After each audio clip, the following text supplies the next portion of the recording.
Started now. तो बच्चों हम लोग ने पिछले टाइम पे पढ़ा था जो सर्किल की इक्वेशन होती है, जो सर्किल की इक्वेशन होती है वो होती है x माइनस x1 का whole square plus y minus y1 का whole square is equal to a square.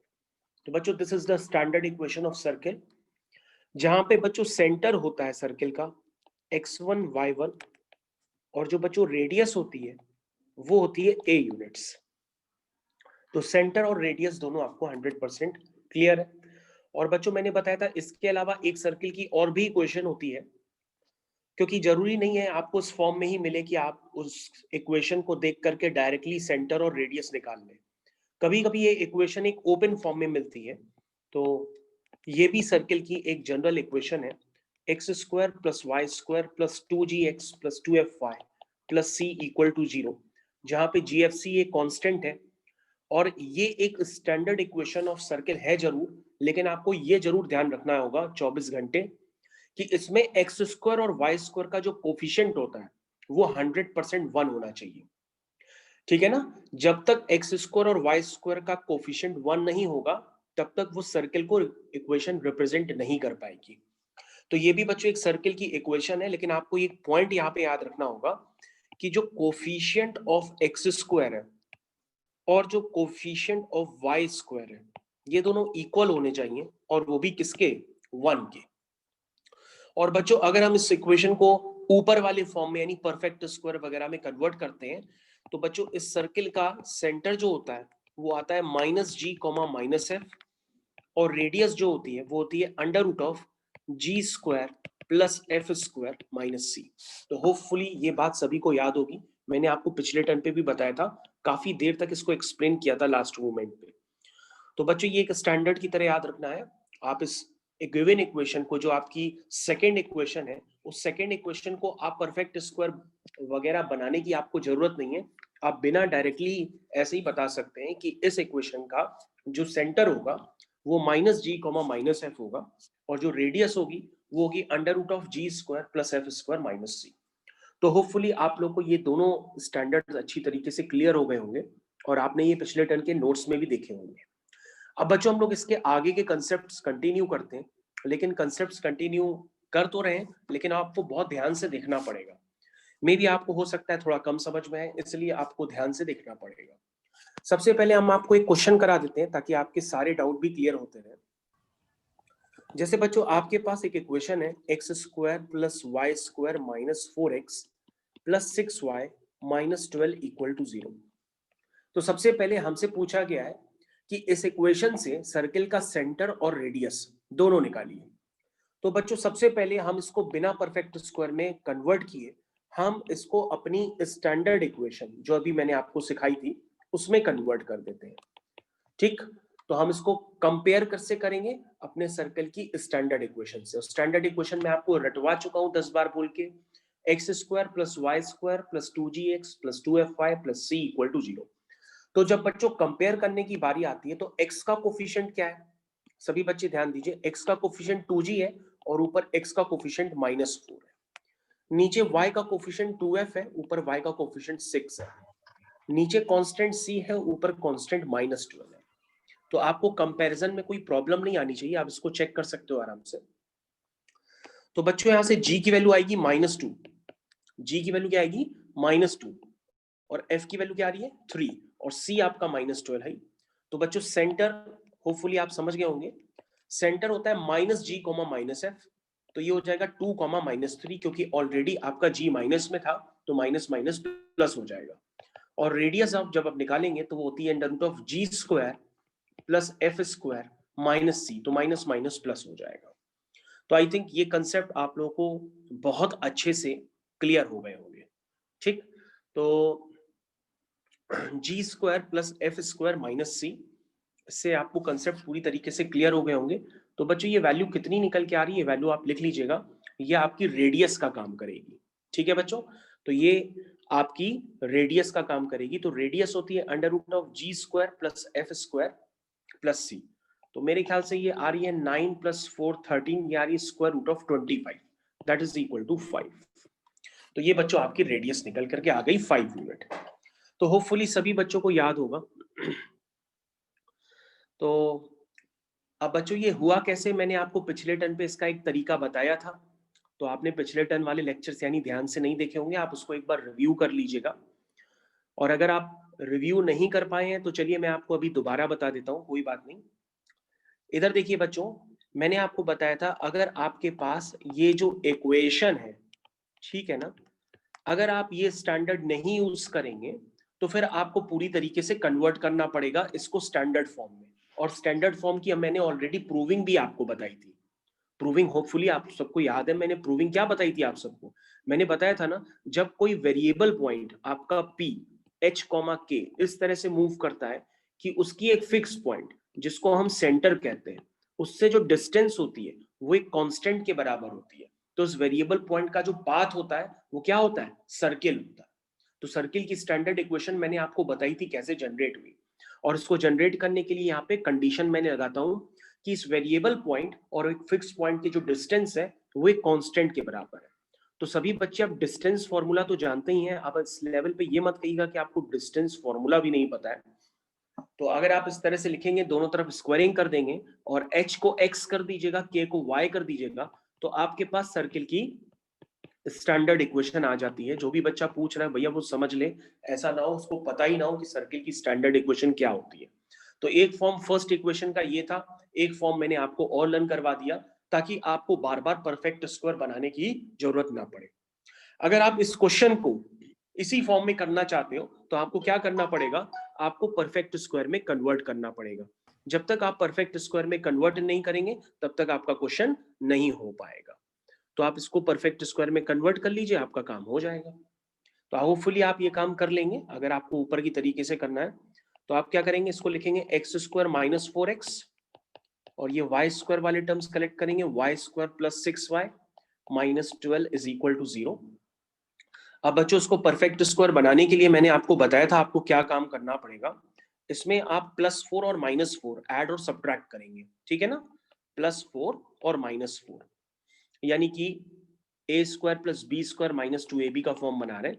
इसमें भी बच्चों आप 3 का स्क्वायर ऐड करेंगे और सब्ट्रैक्ट करेंगे, यानी कि प्लस का 9 आप ऐड करेंगे और सब्ट्रैक्ट करेंगे। तो आई होपफुली आप लोग को स्टेप्स क्लियर हो गए होंगे क्योंकि मैंने आपको ऐसा पिछले टर्न पे भी बताया था।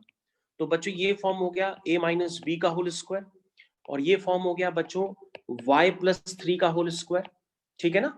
और बच्चों -4 -9 कितना हुआ, -13 हुआ और -13 -12 कितना हुआ, -25 हुआ। तो -25 को उधर जाके लिख दीजिए। तो आप चेक कर लो बच्चों, आपके पास वही स्टैंडर्ड आपके पास यूज किया गया और आपके पास वही सेम सेंटर आ रहा है जो मैंने आपको ऊपर से बताया। तो बच्चों अगर आप इसको भी परफेक्ट स्क्वायर में कन्वर्ट करेंगे तो इस इक्वेशन से भी आपके पास सेंटर -g, -f ही आएगा। तो आपको ये बात क्लियर होनी चाहिए।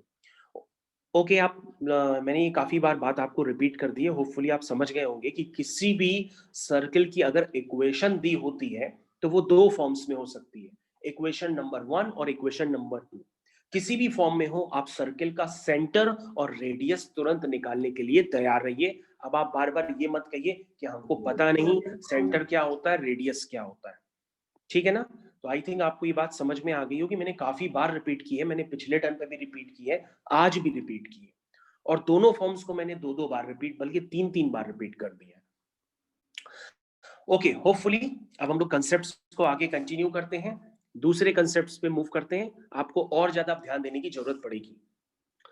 देखिए अगर आपके पास प्रोटेक्टर वगैरह है, आप यूज करते हैं तो आप उसको यूज कर लीजिएगा, क्योंकि मैं तो अपने सॉफ्टवेयर की हेल्प से बना रहा हूँ। मैं कोई जादू नहीं कर रहा हूँ आपके सामने ये जो सर्कल्स बना रहा हूँ। ठीक है ना। तो अब आपके पास क्या है, सभी बच्चे हेडिंग डालेंगे यहाँ पे, conditions for common tangent. Heading डालिए सभी बच्चे, conditions for common tangent. Conditions for common tangent. Common tangents की क्या क्या कंडीशन होती है, ठीक है। तो उसके लिए सर्किल की लोकेशन क्या होनी चाहिए, उसमें कितनी कॉमन टेंजेंट्स हो सकती हैं, ये सारी बातें आपको समझनी पड़ेगी। जैसे बच्चों अगर हम इस तरह से दो सर्कल्स बनाते हैं तो बच्चों इनमें कितनी कॉमन टेंजेंट्स हो सकती हैं, तो आप कहोगे सर 4। क्या कहोगे, 4। देखिए 4 कॉमन टेंजेंट्स हम आपको बना के दिखा रहे हैं। देखिए this is the first common tangent, आप इसको एक्सटेंड भी कर सकते हैं, आप स्केल से बनाइए, ठीक है ना। This is second common tangent, ये देखिए सेकेंड कॉमन टेंजेंट मैंने आपकी स्क्रीन पे बनाई है, ठीक है ना। आप अभी ना बनाना चाहे तो नहीं बनाइए, लेकिन पहले आप समझ लीजिएगा। This is two common tangents. और बच्चों कौन सी कॉमन टेंजेंट हो सकती है? तुम कहोगे सर एक और कॉमन टेंजेंट भी हो सकती है, दिस इज दिस, ये भी सर एक कॉमन टेंजेंट हो सकती है, ठीक है ना। तो और कौन सी कॉमन टेंजेंट हो सकती है? तुम कहोगे सर ये भी कॉमन टेंजेंट हो सकती है, this is also common tangent, ठीक है। तो दो सर्कल जब इस तरह से हो तो उनमें फोर कॉमन टेंजेंट्स ड्रॉ की जा सकती है। इसके अलावा यहाँ पे और भी कोई कॉमन टेंजेंट नहीं होगी, this is four common tangents. तो बच्चों जब फोर कॉमन टेंजेंट्स होती हैं तो उसकी कंडीशन क्या होती है ये आपको समझनी पड़ेगी। ये सर्कल की रेडियस है R1 और दूसरे सर्कल की रेडियस है R2, ठीक है। दोनों सर्कल्स का आप नाम लिख सकते हैं। इस सर्कल का सेंटर C1 है, दूसरे सर्कल का सेंटर C2 है, इसकी रेडियस R1 है, इसकी रेडियस R2। तो बच्चों कभी भी सर्किल के दो सेंटर्स के बीच की डिस्टेंस, भाई सर्किल के दो सेंटर्स के बीच की डिस्टेंस आप समझ रहे हैं ना। पहला सेंटर भी पता होगा x1 y1, दूसरा सेंटर भी पता होगा x2 y2, उनके बीच की डिस्टेंस आप कैसे निकालेंगे? डिस्टेंस फॉर्मूले से। अगर दो सर्कल्स के बीच की जो डिस्टेंस होगी, इनके सेंटर के बीच की डिस्टेंस अगर वो बड़ी है उनके रेडियस से सम से, ध्यान दीजिए, अगर आपके पास कुछ ऐसी कंडीशन हो कि दो सर्कल्स के सेंटर के बीच की जो डिस्टेंस है वो बड़ी है उनके रेडियस के सम से, तो ऐसे केस में बच्चों कितनी कॉमन टेंजेंट्स होती है? Four common tangents.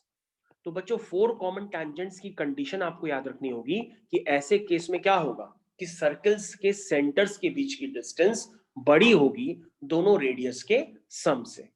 तो आई थिंक ये केस आप कॉपी में बना गए होंगे, आपको समझ में आ गया होगा। This is the condition for four common tangents, ठीक है। नेक्स्ट कंडीशन पे बच्चों हम लोग मूव करते हैं। होपफुली आपने इसको ड्रॉ कर लिया होगा। आप मेरे साथ वो यूज करिए, प्रोटेक्टर, कंपास, जो भी आप यूज कर सकते हैं यूज करिए। नेक्स्ट, तो बच्चों हम फिर से क्या करेंगे, फिर से वही सर्कल्स बनाएंगे, क्योंकि आपके दिमाग में आ गया होगा कि सर आप कंडीशन ऑफ टेंजेंट्स बना रहे हैं तो उसका मतलब वो वन कॉमन टेंजेंट भी हो सकती है, टू कॉमन टेंजेंट्स भी हो सकती है। तो सर आप एक तरह से सारी कंडीशंस को डिस्कस करेंगे। यस बेटा हम यही करने वाले हैं, तो आप मेरे साथ बने रहिए। तो देखिए बच्चों मैंने यहाँ पर आपके सामने दो सर्कल्स बनाए हैं। अब इन दो सर्कल्स में कितनी कॉमन टेंजेंट हो सकती है वो आपको जस्ट देखना है। तो आई थिंक आपको क्लियर है ही कि देयर आर, मैं दोबारा बनाने की कोशिश कर रहा हूँ, there are three common tangents.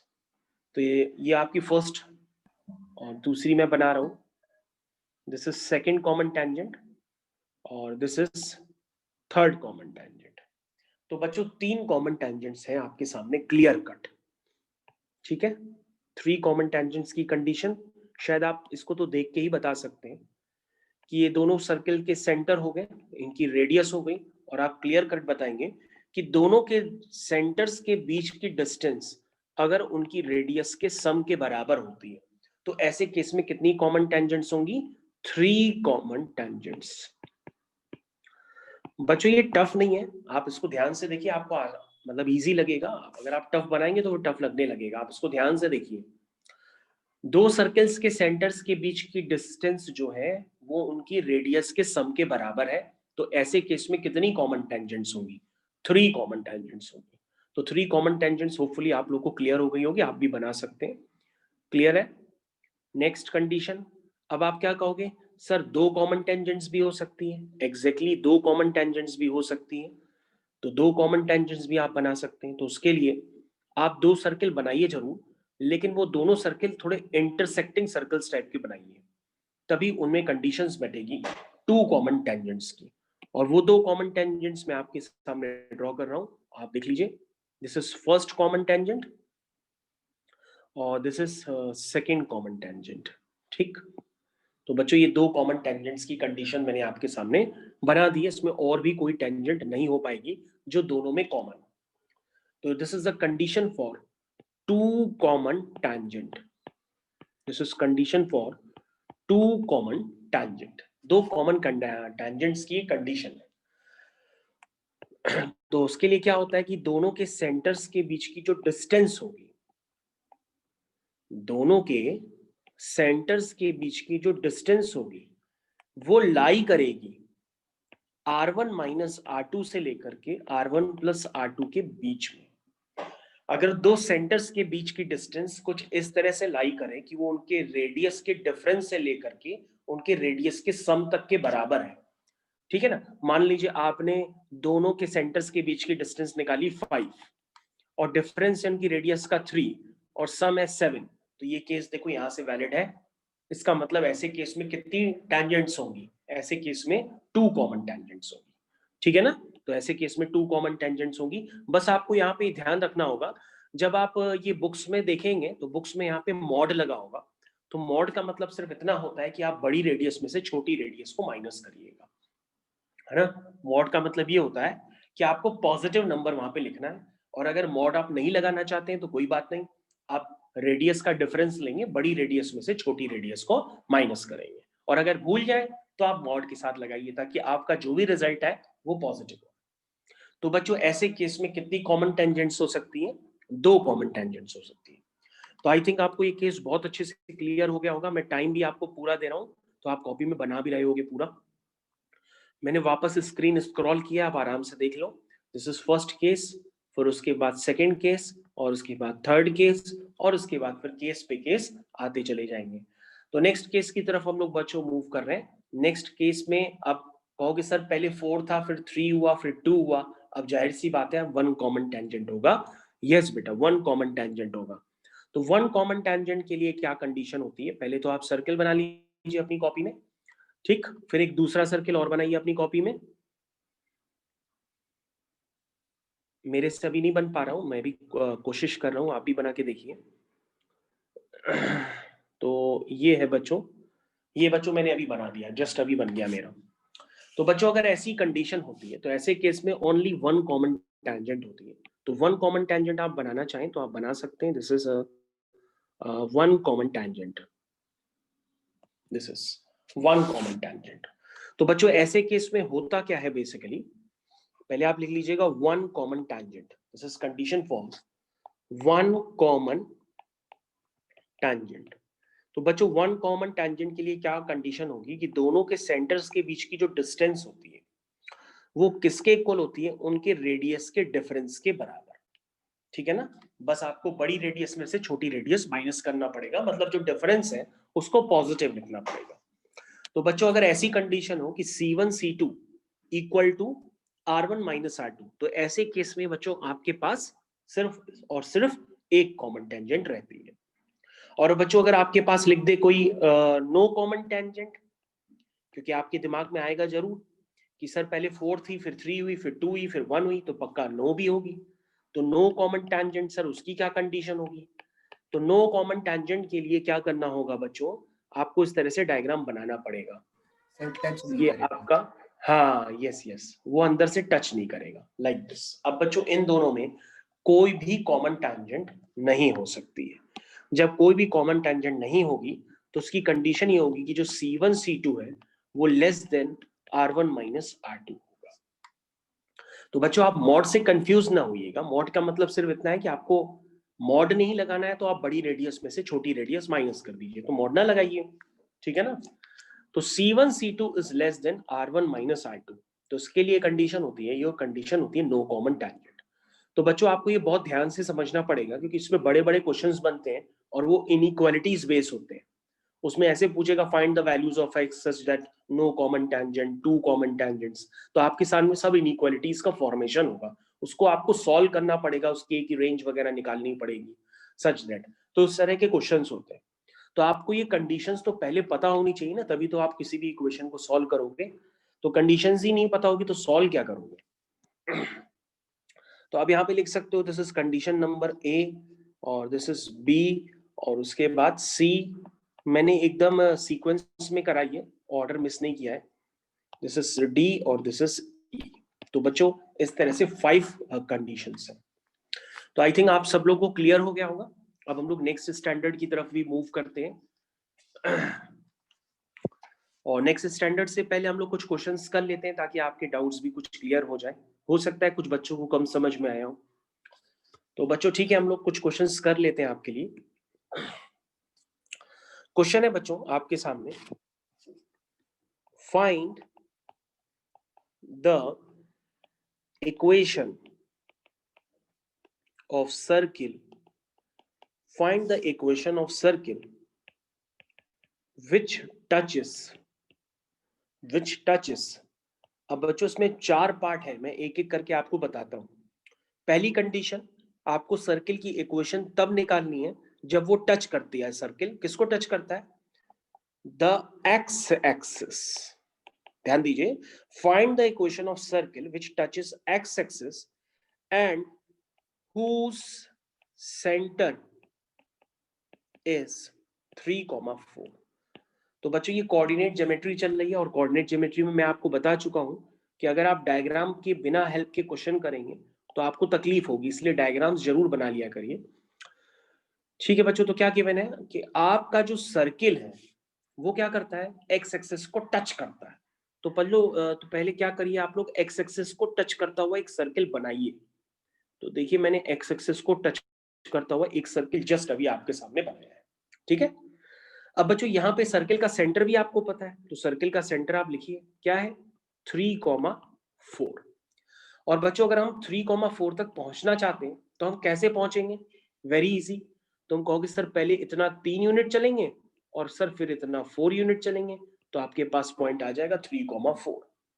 तो बच्चों मैंने कहा था ना कि कोऑर्डिनेट ज्योमेट्री कुछ भी है, अगर आप डायग्राम बनाएंगे तो क्वेश्चंस काफी ज्यादा क्लियर होने लगते हैं। तो देखिए आपके सामने क्वेश्चन ये क्लियर है। अब इस सर्किल का आपको सेंटर भी साफ साफ दिखाई दे रहा है। सेंटर क्या है? सेंटर है 3,4 और रेडियस क्या है? वो है 4।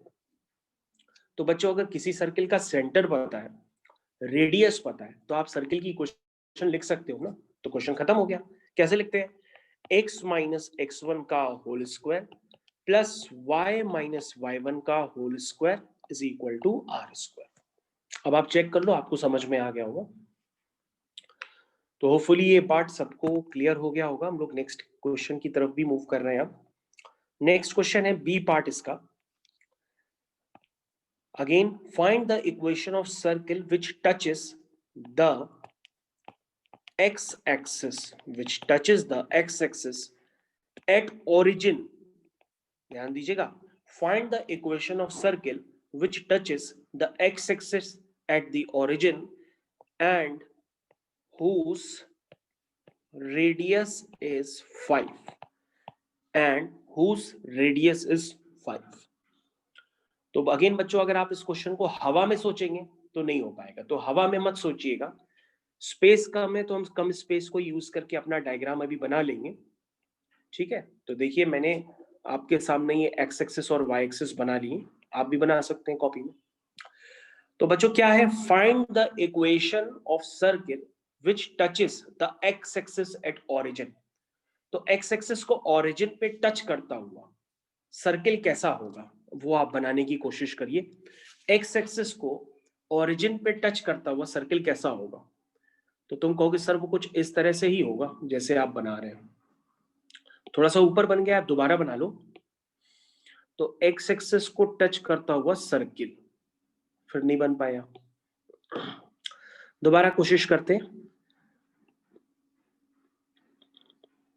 हाँ देखो, एक्स एक्सिस को टच करता हुआ सर्किल। तो बच्चों अगर ये एक्स एक्सिस को टच कर रहा है और जाहिर सी बात है उसमें ये भी लिखा है कि एक्स एक्सिस के साथ साथ वो कहां से पास हो रहा है? ओरिजिन से पास हो रहा है। तो दिस पॉइंट इज ओरिजिन, यानी कि पॉइंट क्या है? 0,0। तो ऐसा थोड़ी नहीं है कि सर्किल कहीं भी एक्स एक्सिस को टच कर रहा है। सर्किल सिर्फ एक स्पेशल जगह टच कर रहा है। कहां टच कर रहा है? एक्स एक्सिस को ओरिजिन पे कर रहा है। तो बच्चों ये आपका हो गया। अब इसमें आप क्या करिए, इसमें आप सर्किल की रेडियस देखिए क्या है। रेडियस आपकी 5 यूनिट है। तो बच्चों रेडियस क्या होगी? यही तो रेडियस होगी जो मैं मार्क कर रहा हूं आपकी स्क्रीन पे। तो ये पॉइंट क्या होगा बच्चों? 0,5 हो। पॉइंट क्या होगा? 0,5 होगा। बोलो भाई क्लियर है कि नहीं? अब आप ऐसा भी सोच सकते हो कि सर हो सकता है वो सर्किल नीचे की तरफ भी हो। यस, वो भी एक पॉसिबिलिटी है कि भैया एक्स एक्सिस को टच करते हुए ओरिजिन पे ये सर्किल नीचे भी तो बन सकता है। तो उसका सेंटर क्या होगा? उसका सेंटर होगा 0,-5। तो दोनों पॉसिबिलिटीज हो सकती है। तो आप हम लोग किसी एक पॉसिबिलिटी का भी जिक्र कर रहे हैं, तो अगर हम इस पॉसिबिलिटी का जिक्र करें तो आपका सेंटर भी आपको पता पड़ गया और रेडियस भी पता पड़ गई। तो रेडियस क्या है 5। तो आप लिखिए इक्वेशन क्या होगी, x माइनस x1 का whole square plus y minus y1 का whole square is equal to r square. कितना इजी है, बस आप डायग्राम्स थोड़े सही से बनाइए तो आपको खुद क्लियर हो रहा होगा कि क्वेश्चन में चल क्या रहा है आखिर। तो बच्चों इस तरह से ये केसेस बनाए जा सकते हैं सर्कल्स को। कभी कहा जाएगा कि y एक्सिस पे हो रहा है ये काम, कभी कहा जाएगा x एक्सिस पे कोई काम हो रहा है। तो आपको ये सारे केसेस हो सकते हैं। अगर आपको और प्रैक्टिस चाहिए तो मैं आपको एक दो केसेस अभी और करा देता हूं। आप एक सी केस और बना लो। सी केस ये है, आप लिख लीजिए, find the equation of circle which touches both the axis and whose radius is 5 तो बच्चों ये दोनों एक्सिस को टच करता हुआ सर्किल है, यानी एक्स एक्सिस और वाई एक्सिस दोनों को टच करता हुआ आपका सर्किल। तो वो सर्किल बनेगा कैसे, आप बनाने की कोशिश करिए। तो कहोगे सर एक्स एक्सिस और वाई एक्सिस दोनों को टच करता हुआ सर्किल तो ऐसा होगा कुछ, ठीक है ना। और इसकी रेडियस क्या है, रेडियस सर इसकी 5 यूनिट है। तो ये क्या है, इसकी रेडियस। देखो मेरे साथ, देखो ध्यान से, अभी हमने रेडियस बनाई आपकी स्क्रीन पे, दोबारा देखो, ये क्या है रेडियस, ये भी क्या है रेडियस। समझ में आया, ये दोनों ही क्या है, ये भी रेडियस है, ये भी रेडियस है। तो सेंटर आपका क्या हुआ, सेंटर आपका हुआ 5,5। बोलो समझ में आया कि क्वेश्चन में क्या चेंजेस किए गए। क्वेश्चन है आपका find the equation of circle which touches both the axes. अगर वो दोनों एक्सेस को टच करेगा तो आपके पास कुछ इस तरह से डायग्राम बन करके आएगा, ठीक है। तो ये क्या हो जाएगा, x माइनस x1 का whole square plus y minus y1 का whole square is equal to r square. कितना आसान केस है, कोई डिफिकल्ट नहीं। तो क्वेश्चन इज वेरी इजी, आपको क्वेश्चन 100% समझ में आ गया होगा। अब हम लोग नेक्स्ट कंसेप्ट की तरफ मूव करते हैं। चलिए अच्छा, मैं एक क्वेश्चन आपको और भी करा देता हूं, इसी का एक डी पार्ट और तैयार कर लो। और क्वेश्चन आप होगा आपका, find the equation of circle which touches the lines x equal to 0, y equal to 0 and x equal to a।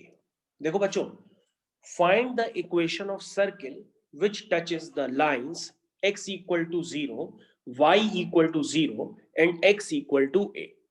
ठीक है, तो क्या होगा बच्चों, इसको जरा देखते हैं ध्यान से, देखिए ध्यान से। तो सबसे पहले हमारे पास क्वेश्चन एकदम पूरी तरीके से क्लियर है। क्वेश्चन सबको पूरी तरीके से क्लियर होगा, यहाँ पे किसी को कोई प्रॉब्लम नहीं।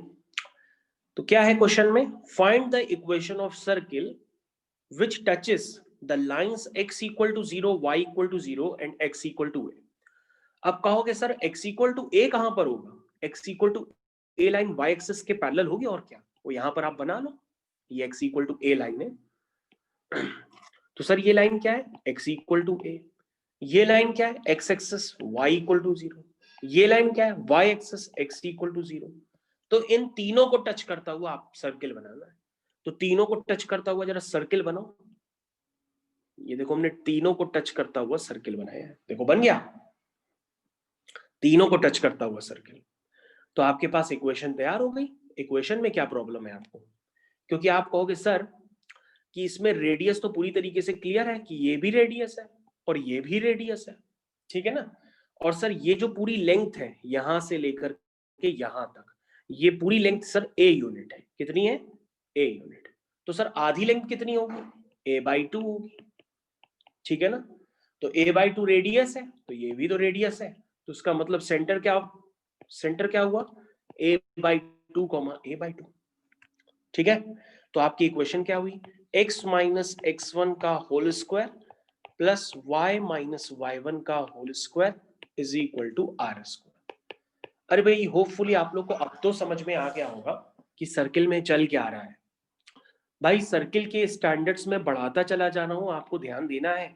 अगर आप ध्यान नहीं दोगे तो फिर समझ में आना बंद हो जाएगा। ठीक है, मैंने आपको स्क्रीन स्क्रॉल कर दी है, मैं वापस आपको सारे पेजेस दिखा रहा हूँ, आप इसको ध्यान से देखो, मैं कंडीशंस पे कंडीशंस जनरेट करता चला जा रहा हूँ। तो बस कोऑर्डिनेट ज्योमेट्री है, कोऑर्डिनेट ज्योमेट्री में कोई भी क्वेश्चन अगर आप बिना डायग्राम के करेंगे तो आपको अपने आप ऑटोमेटिकली तकलीफ होगी, इसलिए डायग्राम्स जरूर बनाइए और क्वेश्चन को सही से अटेम्प्ट करिए। ठीक है, आगे कंटिन्यू करें, नेक्स्ट कंसेप्ट की तरफ मूव करते हैं।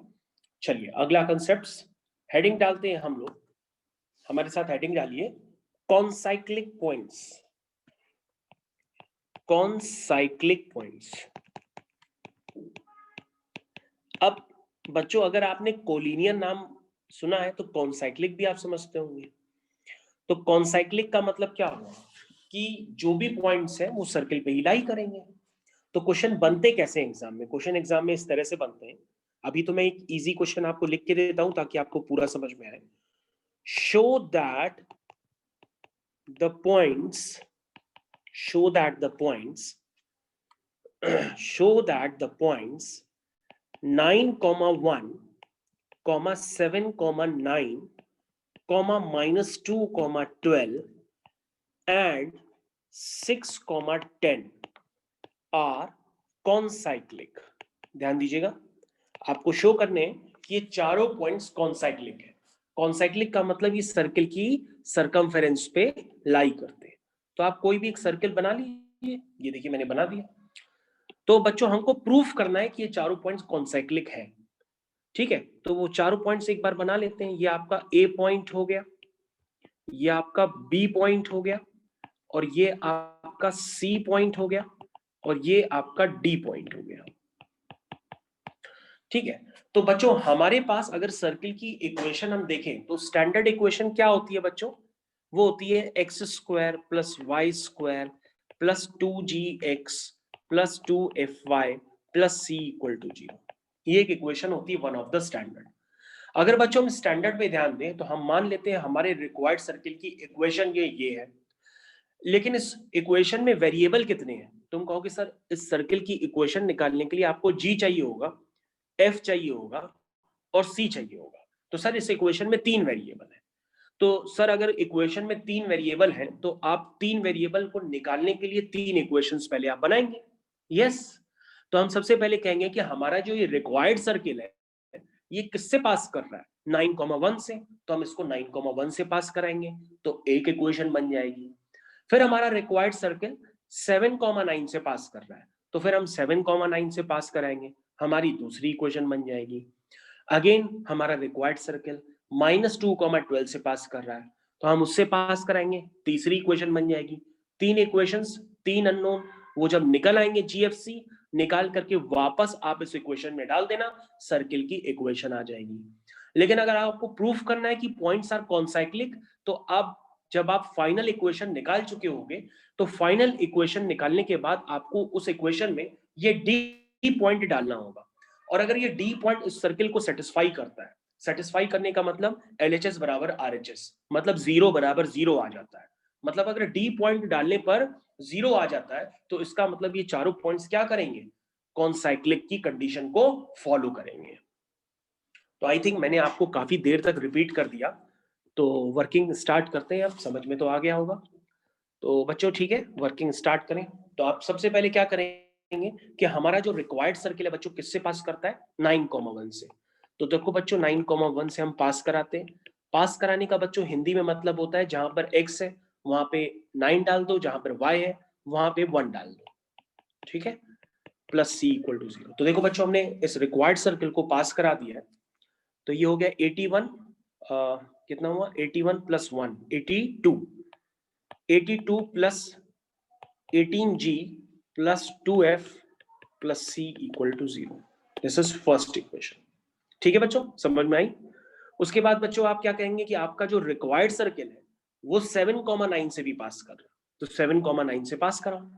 तो आप क्या लिखेंगे कि आपकी ये जो इक्वेशन है इसमें ये तीनों पॉइंट्स एक एक करके डालेंगे।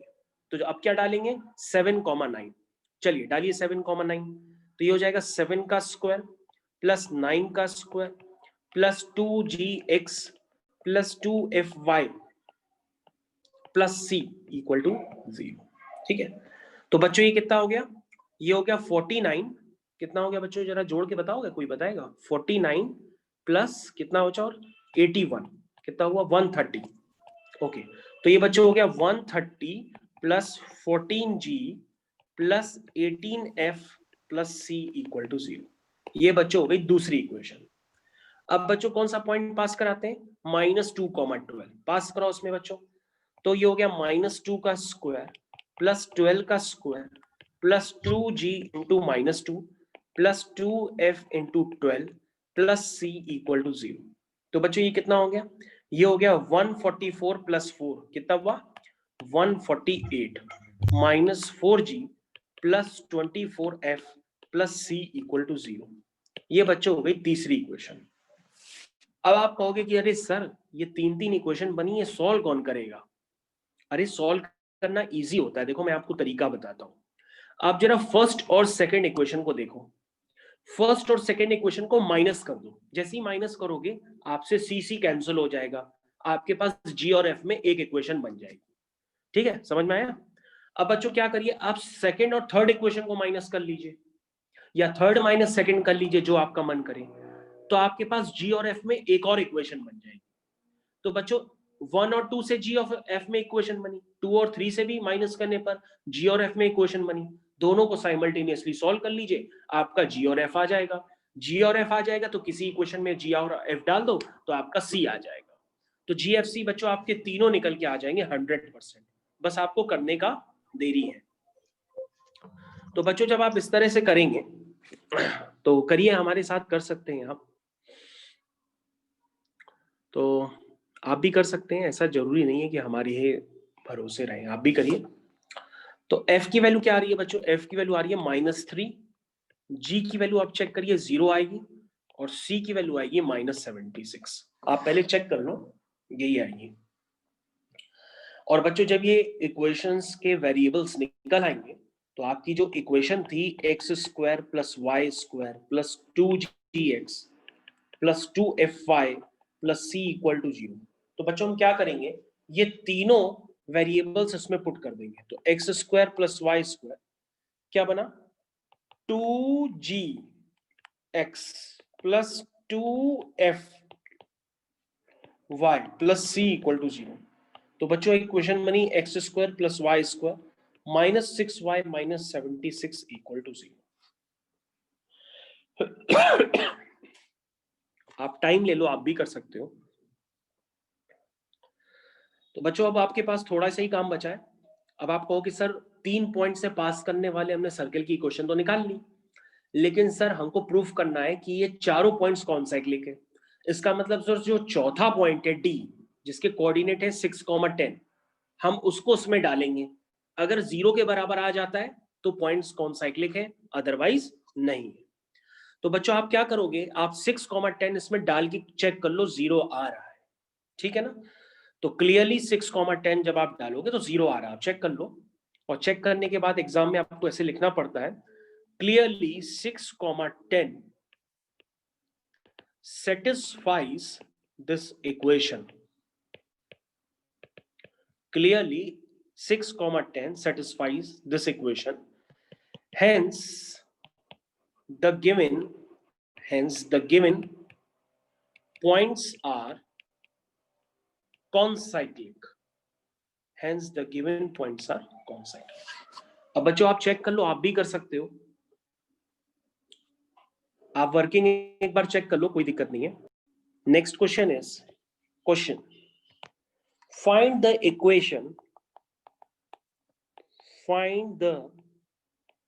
equation of circle which passes through the points.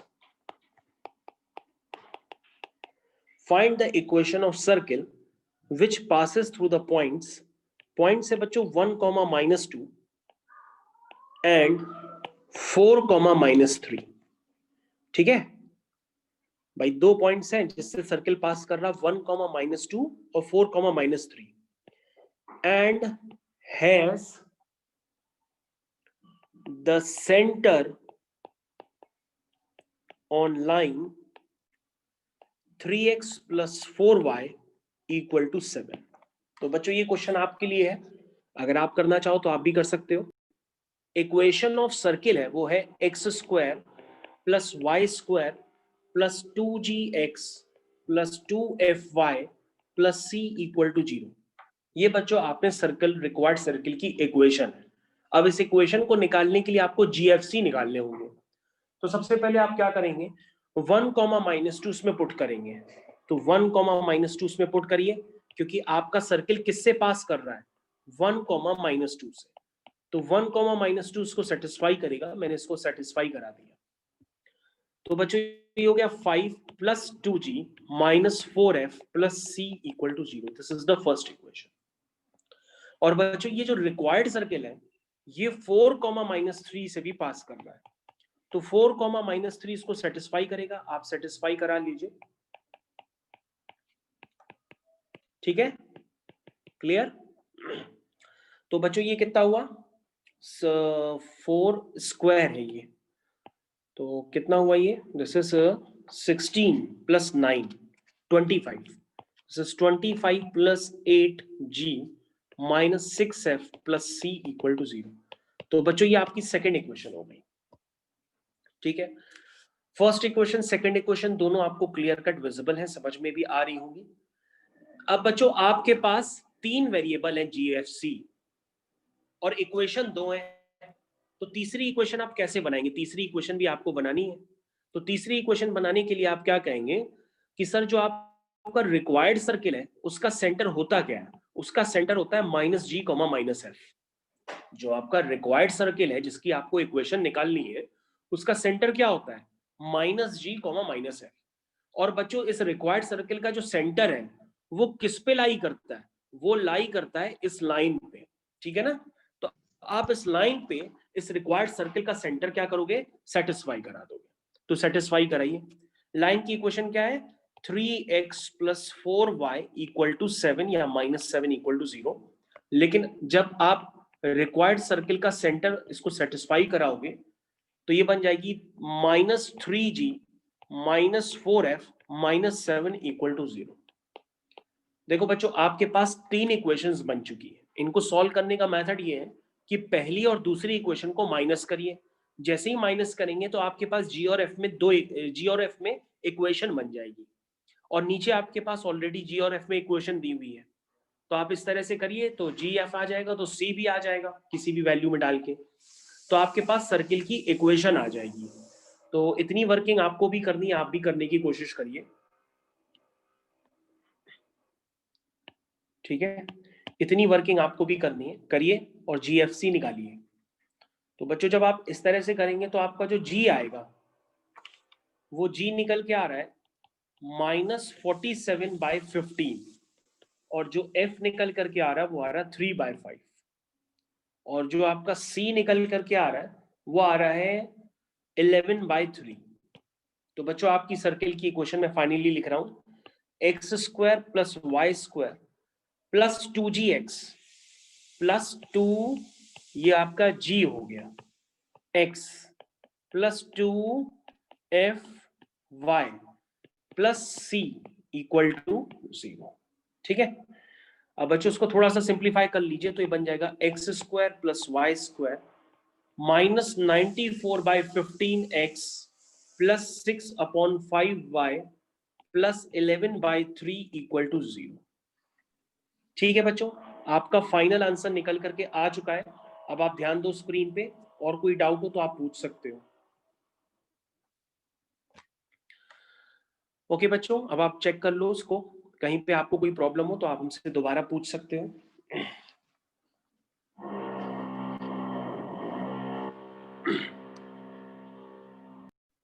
तो बच्चों नेक्स्ट क्वेश्चन आपकी स्क्रीन पे ये रहा। Question is the straight line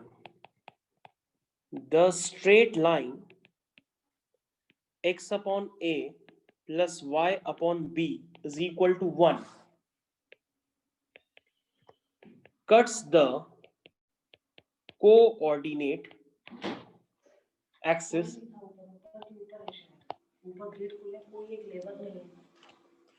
The straight line x by a plus y by b equal to 1 cuts the coordinate axis at a and b. ध्यान से देखिए लिखा है the straight line x by a plus y by b equal to 1 cuts the coordinate axis at a and b. Find the equation of circle passing through origin and a comma b. तो बच्चों ये आपके पास question आ गया है, आप इसको करने की कोशिश करिए। क्वेश्चन में साफ साफ क्या गिवन है, ध्यान से देख लीजिए। तो बच्चों मैं आपको रिपीट कर देता हूं, आपके पास क्वेश्चन है the straight line x by a plus y by b equal to 1 cuts the coordinate axis at a and b.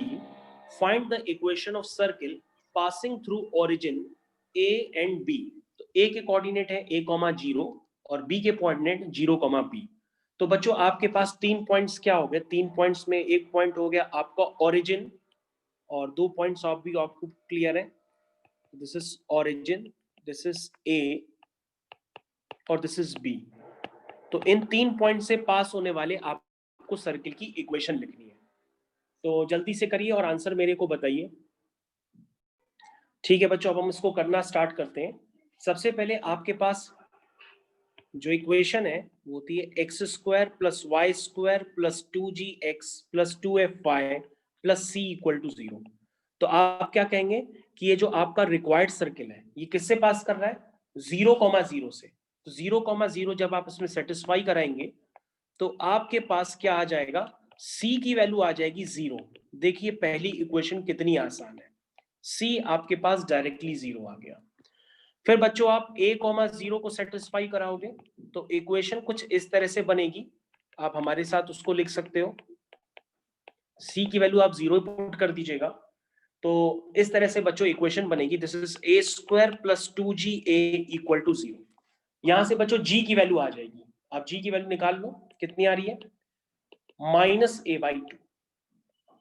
उसी तरीके से बच्चों आप 0, b डाल दीजिए तो 0 square plus b square plus 2g0 plus 2fb, y की जगह क्या है b, ठीक है ना, प्लस c की वैल्यू 0 है तो यहां से क्या आ गया, b square plus 2fb equal to 0। That means बच्चों यहां से क्या आ जाएगा, f की वैल्यू कितनी आई, -b/2। बच्चों क्वेश्चन तो खत्म हो गया, आपको आंसर लिखना है फाइनली। अब आपके पास ये स्टैंडर्ड इक्वेशन थी, आप इसके तीनों वेरिएबल निकाल चुके हैं, GFC तीनों निकाल चुके हैं। अब आप इसमें क्या करिए, पुट कर दीजिए, दिस इज 2gx, ये आपका हो गया g, ये हो गया आपका f और ये आपका हो गया c। तो बच्चों आपके पास इक्वेशन आ गई finally, x square plus y square minus ax minus by is equal to 0। तो सभी बच्चे इस क्वेश्चन को चेक कर सकते हैं किसका किसका आंसर मैच कर रहा है, कोई बताएगा। तो नेक्स्ट स्टैंडर्ड की तरफ हम लोग मूव करते हैं। सभी बच्चे यहां पर हेडिंग डालेंगे अब, diameter form of a circle, diameter form of circle. सभी बच्चे हेडिंग डालिए, diameter form of a circle.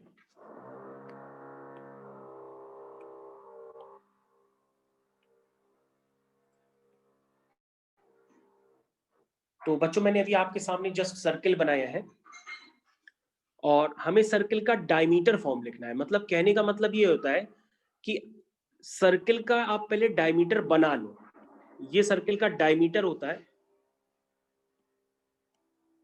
और आपके पास ये 2 पॉइंट्स गिवन है, this is x1 y1 x2 y2।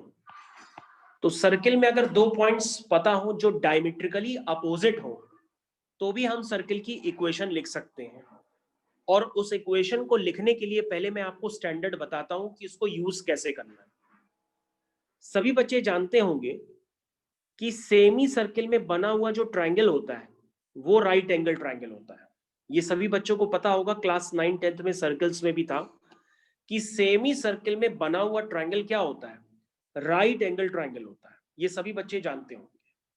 अब बच्चों आपको करना क्या है कि आपके पास डायमेट्रिकली अपोजिट दो पॉइंट्स दिए हैं ए और बी, तो आप सर्किल की इक्वेशन किस तरह से लिखेंगे उसके लिए हम आपको एक प्रूविंग बता देते हैं।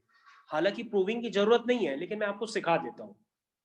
आप क्या करो, इस पॉइंट को मान लो x comma y, x comma y के साथ साथ आप इसको h कॉमा के भी मान सकते हो, तो आप इसको h कॉमा के मान लो, ठीक है ना।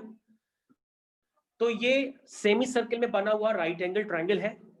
हमने पी पॉइंट को मान लिया h कॉमा के। और बच्चों यहां पे ध्यान से देखिए, जो स्लोप ऑफ लाइन एपी होगा और जो स्लोप ऑफ लाइन बीपी होगा, ये दोनों आपस में क्या है? परपेंडिकुलर लाइन से। तो इनके स्लोप का प्रोडक्ट क्या होगा? -1 होगा। इसको आप जैसे ही यूज करेंगे आपके पास स्टैंडर्ड इक्वेशन ऑफ सर्किल आ जाएगी। लेकिन कब? जब आपके पास डायमेट्रिकली दो अपोजिट पॉइंट्स गिवन हो। तो बच्चों एपी का स्लोप कैसे निकालेंगे? स्लोप होगा y2 minus y1 upon x2 minus x1, इस तरह से लिखेंगे।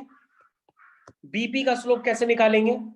बीपी का slope this is y2 minus y1 upon x2 minus x1 is equal to -1।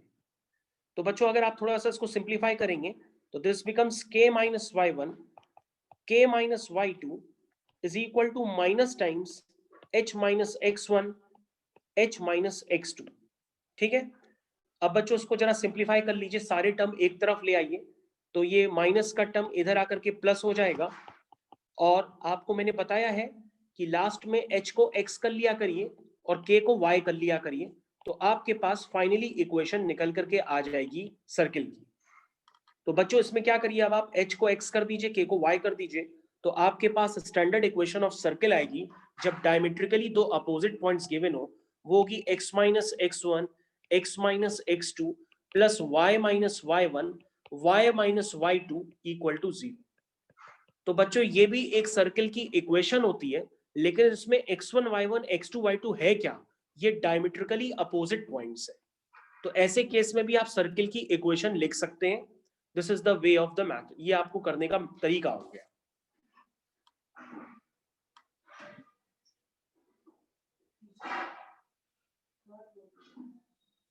ठीक है। तो सभी बच्चों को ये बात क्लियर हो गई होगी कि मैंने किस तरह से ये काम किया। तो x minus x1 x minus x2 plus y minus y1 y minus y2 equal to 0, ये कंसेप्ट सभी बच्चों को क्लियर हो गया होगा किस तरह से आपने सर्किल की इक्वेशन लिखी है। तो इसको हम लोग कहते हैं diameter form of a circle. This is the diameter form of a circle. तो बच्चों होपफुली आप लोग को समझ में तो आ ही गया होगा। अगर आप इसका एक एप्लीकेशन चाहते हैं तो मैं इसका एप्लीकेशन भी आपको बता देता हूं, आप एप्लीकेशन भी देख सकते हो। जैसे क्वेश्चन आपके पास एग्जाम में आ गया, find the equation of circle, find the equation of circle, the coordinates of end points of whose diameter are -1, 2, 4, -3। तो बच्चों आपके पास ये दो पॉइंट्स गिवन है, -1, 2, 4, -3। जब ये दो पॉइंट्स गिवन है तो आप इक्वेशन लिख सकते हो। इसको मान लेना x1 y1, इसको मान लेना x2 y2। तो ये डायमेट्रिकली दो अपोजिट पॉइंट्स गिवन है। तो आपको शायद अब कंसेप्ट क्लियर हो गया होगा कि डायमेट्रिकली दो अपोजिट पॉइंट्स किस तरह से दिखाई देते हैं। This is x1 y1 x2 y2, ठीक है।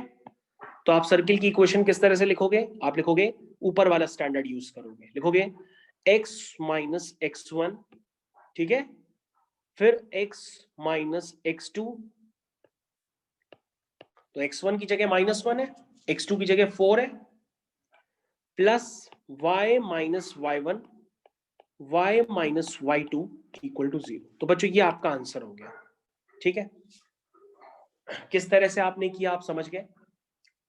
लेकिन बच्चों हो सकता है आप फिर इसका कोई और मेथड निकाल लें। दूसरा मेथड आपके दिमाग में जो चल रहा है मैं आपको जानता हूं। आप कहोगे सर एक काम कर लीजिए कि इस स्टैंडर्ड की जरूरत ही नहीं है। आप क्या करिए, आप ये जो डायमीटर के एंड पॉइंट्स गिवन है इनका मिड पॉइंट निकाल लीजिए, और मिड पॉइंट निकालने के बाद उस मिड पॉइंट की x1 y1 ये x2 y2 से डिस्टेंस निकाल लीजिए, तो आपके पास रेडियस आ जाएगी और जो मिड पॉइंट था वो सेंटर बन जाएगा। आप सर्किल की इक्वेशन तब भी लिख सकते हैं। हाँ ये भी हो सकता है मेथड, में मना थोड़ी नहीं कर रहा हूं, लेकिन this is the one of the standard जो आपको डायरेक्टली यूज करना होता है क्योंकि एग्जाम में भी आता है। तो आप चाहते हैं एक बड़े वे से करना तो उस वे से भी आप जानते हैं जा सकते हैं, और अगर आप चाहते हैं कि जल्दी आपसे एक ही लाइन में आप इक्वेशन लिख लें तो आपके पास ये भी मेथड है। ठीक है ना। तो this is one of the method, ये भी आप समझ सकते हैं, इसको भी आप लिख सकते हैं। तो इसका स्टैंडर्ड होता है, ये स्टैंडर्ड की तरह जाना जाता है, इसको कहते हैं diameter form of a circle. आप ऑल्टरनेट मेथड समझ गए ना मैं क्या कह रहा हूं, मतलब ऑल्टरनेट मेथड भी एग्जिस्ट करता है, वो आपके दिमाग में चल रहा होगा कि इसको ऐसे कर लें तो आपकी स्टैंडर्ड की जरूरत ही नहीं है, ये भी आप कह सकते हो। तो ठीक है, सबको क्लियर हो गया diameter form of a circle. अगर diameter form of a circle clear है तो मैं नेक्स्ट क्वेश्चन आपको दे रहा हूं, आप करिए उसको। नेक्स्ट क्वेश्चन है बच्चों आपकी स्क्रीन पे, काफी इजी क्वेश्चन दे रहा हूं, मैं चाहता हूं आप लोग से हो जाए। क्वेश्चन है prove that the radii, radius का प्लूरल होता है radii, of circles, prove that the radii of circles x square plus y square equal to 1 comma x square plus y square minus 2x minus 6y minus 6 is equal to 0 and x square plus y square minus 4x minus 12y minus 9 equal to 0। तो बच्चों आपके पास ये तीन circles दिए हैं, आपको proof करना है कि जो इनकी रेडियस है वो किसमें है, एपी में। किसमें है, एपी में। तो आप लिख लीजिए आर इन एपी। तो जल्दी से करिए बच्चों ये क्वेश्चन आप ही को करना है। तो बच्चों मैं आपके सामने ये सॉल्यूशन लिख रहा हूं, तीनों सर्कल्स की सेंटर और रेडियस निकाल रहा हूं। सेंटर की जरूरत नहीं है, आप सिर्फ रेडियस निकाल के काम चला लीजिए।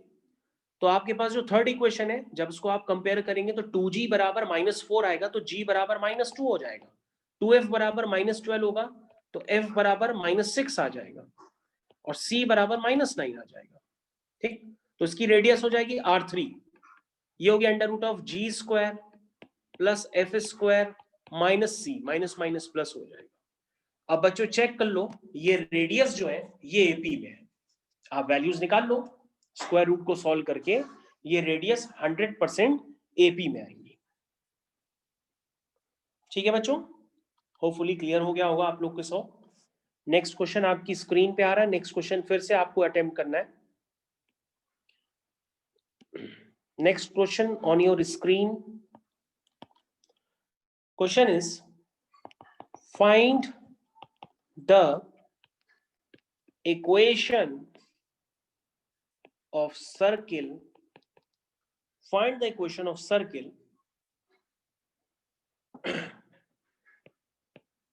which has its center at point 3,4 and touches the straight line 5x plus 12y minus 1 is equal to 0। ठीक है बच्चों, ये नेक्स्ट क्वेश्चन आपके सामने, आपको एक ऐसे सर्किल की इक्वेशन निकालनी है जिसका सेंटर है 3,4 और वो जो सर्किल है वो एक लाइन को टच करता है। जल्दी से इसका आंसर निकाल लीजिए। क्वेश्चन में लिखा है find the equation of circle जिसका सेंटर क्या है 3,4 और ये सर्किल एक लाइन को क्या करता है, टच करता है। तो टच करता हुआ बना लो भाई एक लाइन, ये देखो मैंने एक लाइन बना ली और इस लाइन की इक्वेशन गिवन है क्या इक्वेशन है बच्चों? 5x + 12y - 1 = 0। तो बच्चों अगर हम सेंटर से इस लाइन पे परपेंडिकुलर ड्रॉप कर दें, क्या करें? सेंटर से इस लाइन पे क्या ड्रॉप कर दें? परपेंडिकुलर। तो ये क्या बन जाएगी? रेडियस। और बच्चों एक पॉइंट से एक लाइन पे परपेंडिकुलर ड्रॉप करना तो मैंने आपको सिखाया है कि उसकी लेंथ क्या होती है। अगर आपको नहीं याद है तो भैया मैं इसको अलग से बना देता हूं। देखिए आपके पास एक लाइन है और एक पॉइंट है, क्या इनके बीच की डिस्टेंस आप नहीं बता सकते हो, जिसको हम लेंथ ऑफ परपेंडिकुलर कहते हैं, जो यहाँ पे रेडियस का काम कर रही है। तो क्या हुई बच्चों? ये लेंथ ऑफ परपेंडिकुलर हुई ax1 + by1 + c अपॉन √5² + 12²। कितना है यहाँ अर्पित?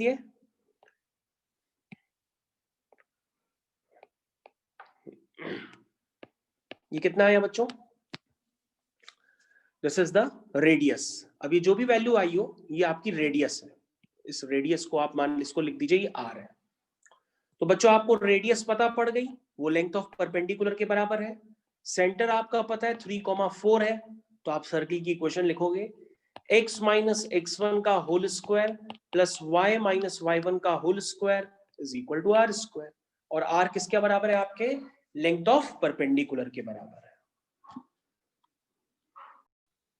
तो बच्चों this is the last question of today. Again I speaking, circle whose center is the point of intersection of the lines 2x - 3y + 4 = 0 and 3x + 4y - 5 = 0 and passes through the origin, find the equation of circle।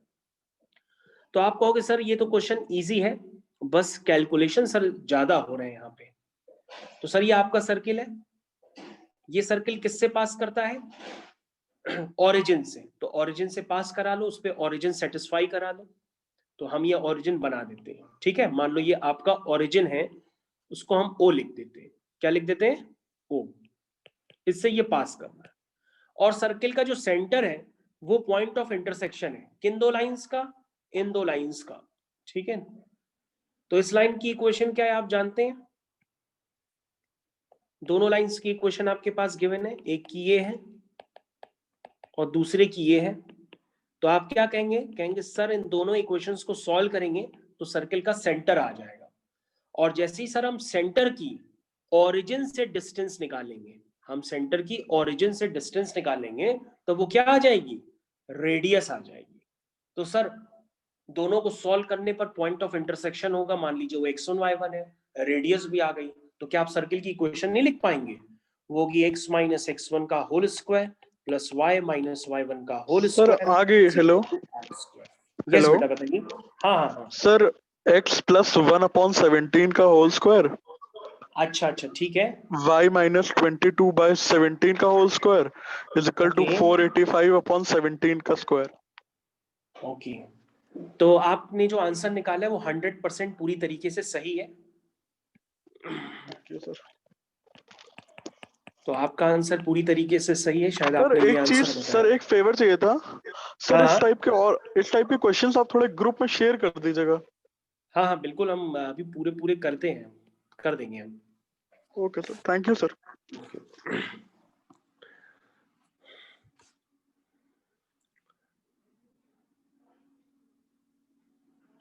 तो I think आप लोग को clear हो गए होंगे questions.